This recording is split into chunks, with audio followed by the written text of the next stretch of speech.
Elle fut mariée au lever du soleil. Mais avant que la nuit tombe, elle était déjà morte. Sacrifiée par ceux qui auraient dû la protéger. Trahie par l'homme qu'elle aimait. Dans la ville vibrante de Kaduna, où les marchés bruissaient de voix et où les mosquées s'élevaient comme des veilleurs silencieux, vivait une jeune femme nommée Halima Youssouf. Fille d'un commerçant respecté, papa aisé et de Mama Chinyere, elle avait grandi dans une maison simple mais emplie de rires et de chaleur. Halima était connue pour sa beauté, mais aussi pour son cœur doux. Ses voisines disaient n'allez toujours. Cette fille est une bénédiction, où qu'elle aille. Quand vint la demande en mariage de Bachir Danladi, héritier d'une des familles les plus puissantes et influentes du Nord, ce fut comme un rêve éveillé. Les Youssouf, modestes mais fiers, ne pouvaient croire qu'une telle alliance tombait sur leur maison. Bachir, toujours courtois, poli et charmant, avait gagné leur confiance. Halima, les yeux brillants d'espoir, se disait que son bonheur commençait enfin. Le mariage fut organisé dans un grand hôtel 5 étoiles au cœur de Kaduna. La salle brillait de lustres dorés. Les tapis rouges s'étendaient jusqu'aux estrades décorées de fleurs blanches. Des centaines d'invités en habits somptueux emplissaient les lieux, la musique des tambours et du violon osa se mêlant aux rires et aux chants. Halima, vêtue d'une robe blanche brodée de perles, avançait dans la salle comme une reine. Ses amis la suivaient, ajustant son voile, tandis que ses parents retenaient leurs larmes de fierté. De son côté, Bachir, dans un agbada crème luxueux, souriait devant les caméras, serrant des mains, posant avec ses amis d'université. Tout semblait parfait.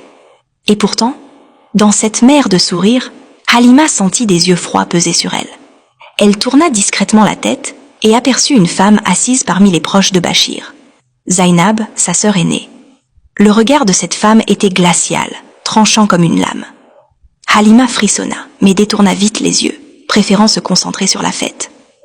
Tard dans la soirée, après les bénédictions et les danses, Halima et Bachir furent conduits à la suite nuptiale du dernier étage de l'hôtel. La chambre, immense, respirait le luxe. Lit king size recouvert de draps de soie, rideaux lourds de velours, une vue panoramique sur les lumières de la ville. Halima s'assit au bord du lit, son cœur battant encore du rythme des tambours. Elle regarda son mari avec tendresse. « Bachir, nous y voilà enfin », murmura-t-elle. Mais il détourna le regard, agité. Son sourire était forcé. Il répondit trop vite. « Oui, je reviens tout de suite. » Il sortit son téléphone, se réfugia dans le coin de la pièce et parla à voix basse. Halima tendit l'oreille et crut entendre « Oui, ce soir. Préparez tout. » Un frisson la parcourut. Quand il raccrocha et sortit quelques instants, elle se leva, attirée par la baie vitrée. Elle écarta les lourds rideaux et son souffle se bloqua. En bas, dans le jardin de l'hôtel, 3 hommes vêtus de boubous blancs creusaient un trou. Non loin, une jarre en argile fumait, d'où montait une odeur étrange. Halima recula brusquement, son cœur tambourinant. Non, ce doit être des ouvriers. Rien de grave. Peut-être des décorations de dernière minute. Mais une petite voix intérieure murmurait. Cours. La porte s'ouvrit soudain. Bachir entra. Mais il n'était pas seul. Derrière lui se tenait Al-Hadji Danladi, son père, imposant dans son grand boubou noir, et Zainab, la sœur, dont le regard brûlait d'une lueur glaçante. 2 oncles suivaient, leurs visages fermés. Halima recula instinctivement. « Qu'est-ce que ça veut dire ?» balbutia-t-elle. Zainab avança, ses lèvres fines dessinant un sourire froid. « Tu n'étais pas choisie pour être épouse, Halima. Tu étais choisie pour être offrande. » Halima sentit son sang se glacer. Elle chercha les yeux de son mari. « Bachir ?» Mon amour dit quelque chose. Bachir détourna le regard, incapable de soutenir ses yeux. « Pardonne-moi, je n'ai pas le choix. Si je refuse, c'est toute la famille qui meurt. » Le cœur de Halima explosa en 1000 morceaux. Son mari, celui qu'elle avait aimé, se tenait là, impuissant, tandis que 2 oncles l'attrapèrent brutalement par les bras. Elle cria, se débattit, mais la gifle violente de Zainab la réduisit au silence. Ils la traînèrent dans l'ascenseur, puis dans le jardin sombre de l'hôtel. Le trou était prêt, béant, comme une bouche attendant sa proie.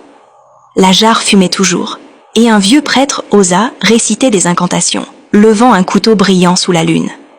Halima hurlait, ses pieds nus griffant la terre humide, son voile blanc traînant comme une aile déchirée. « Ne faites pas ça, au nom de Dieu, je vous en supplie. » Mais leurs visages restèrent fermés, glacés par l'avidité et la peur. Le prêtre leva le couteau, et dans un dernier souffle, Halima hurla. « Mon sang criera justice !» La lame trancha sa gorge. Son corps s'affaissa, son sang coula dans la terre fraîche, nourrissant le trou comme un sacrifice ancien. Son voile blanc s'imprégna de rouge, et une brise étrange traversa le jardin, comme un murmure venu d'ailleurs.